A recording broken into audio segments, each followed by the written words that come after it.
اور تیسری چیز اہل بیت کو لے کر کے ایک صاحب نے پوچھا ہے، میرے خیال سے ان کا مطالعہ تفسیر وغیرہ کے اندر ہے، کئی حوالہ جات انہوں نے پیش کیے ہیں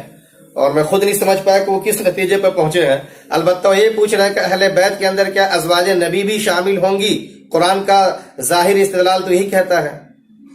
تو میں آپ کو بتا دوں، اہل بیت اسی کا اگر فارسی یا اردو ورژن دیکھیں گے تو اہل خانہ بولا جاتا ہے، اور اہل خانہ کے اندر آپ ظاہر سی بات ہے ان تمام لوگوں کو رکھتے ہیں جو گھر کا سربراہ ہوتا ہے، اس کے گھر کے جو اور دیگر فیملی ممبرانز ہوتے ہیں، اس کی بیوی ہوتی ہیں، ان کے بچے ہوتے ہیں، چند بیویاں تو چند بیویاں، ان سے جتنے بھی اولادیں وہ سب اس کے اندر شامل ہو جاتی ہیں۔ تو بیوی، بچے، خود سربراہ، یہ سارے کے سارے اہل بیت اور اہل خانہ ہی میں آتے ہیں۔ اور آپ نے بالکل صحیح کہا، سورہ احزاب کے اندر آپ دیکھ جائیں، آیت نمبر 28 سے لے کر کے 34 تک، یعنی 28 سے لے کر کے 34 تک آپ چلے جائیں، آپ علیہ السلام کے حوالے سے جو وہاں پر اور آپ کے گھرانے کے حوالے سے وہاں پہ جو باتیں آئی ہیں، وہ یا ایھا النبی قل لازواجک، ازواج کے الفاظ آئے، 2 بار یا نساء النبی کے الفاظ آئے، وقرنا اور وذکرنا، اس طریقے کے مؤنث کے صیغے وہاں پہ جو ازواج نبی کو ہی مخاطب کر کے وہاں پہ کہا گیا ہے۔ اسی کے بیچ میں اہل بیت کا تذکرہ بھی آیا ہے، انما یرید اللہ لیذھب عنکم الرجس اہل البیت ویطہرکم تطہیرا، اللہ تبارک و تعالی چاہتے ہیں کہ تمہیں گندگی سے دور کر دے۔ اللہ تبارک و تعالیٰ کا تطہیر کا لفظ استعمال کرنا، رجس کا لفظ استعمال کرنا اور ارادہ کا لفظ استعمال کرنا، ان ساری چیزوں کو آپ دیکھیں تو سمجھ میں آ جائے گا کہ اہل بیت سے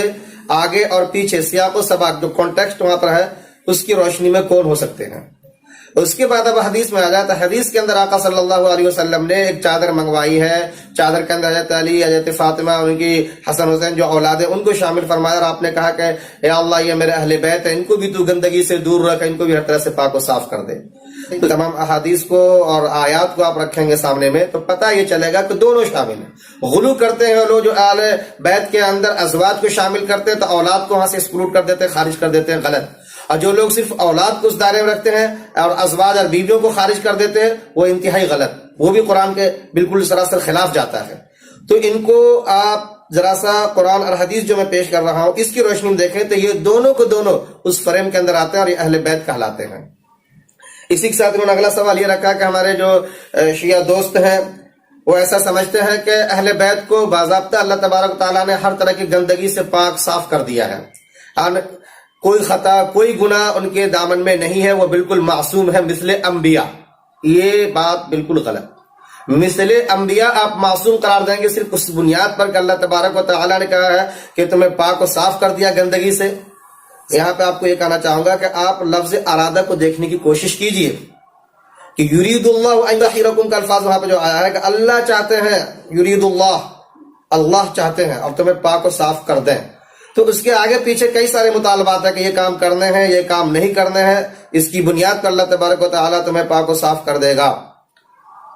تو اس بات کو ذرا سا آپ ان تمام شرطوں کے ساتھ دیکھنے کی کوشش کیجئے، نہ یہ کہ مطلق آپ یہ کہہ دیں کہ وہ معصوم ہے مثل انبیاء، ان سے کوئی خطا نہیں، اللہ نے پاک صاف کر دیا۔ اگر ایسا ہوتا تو طہرکم آتا، یطہر کا الفاظ نہیں آتے، یریدو کا الفاظ نہیں آتے وہاں پر۔ اور اگر آپ آیت کے ذریعے سے اسی پہ اصرار کریں گے تو پھر میں آپ سے یہ کہوں گا کہ آپ اگر یہ منطق یہاں پہ جاری کرتے تو اس منطق کا اطلاق پوری امت مسلمہ پہ جاری کیجئے، اور جتنے بھی نمازی ہے باوضو ہے، لوگ وضو کرتے ہیں، نماز پڑھتے ہیں، ان سب کو معصوم قرار دیجئے، بلکہ منعم علیہم قرار دیجئے ان کو آپ، کیونکہ وہاں پہ بھی وضو کے اندر جو آیا ہے وَلَكِنْ يُرِيدُ لِيُطَّهِّرَكُمْ وَلِيُتِمَّ نِعْمَتَهُ عَلَيْكُمْ لَعَلَّكُمْ تَشْكُرُونَ، یہ الفاظ وہاں پہ آئے ہیں کہ اللہ تبارک و تعالیٰ چاہتے ہیں کہ تمہیں پاک کر دے، صاف کر دے اور تم پہ اپنی نعمت کا اتمام کرے۔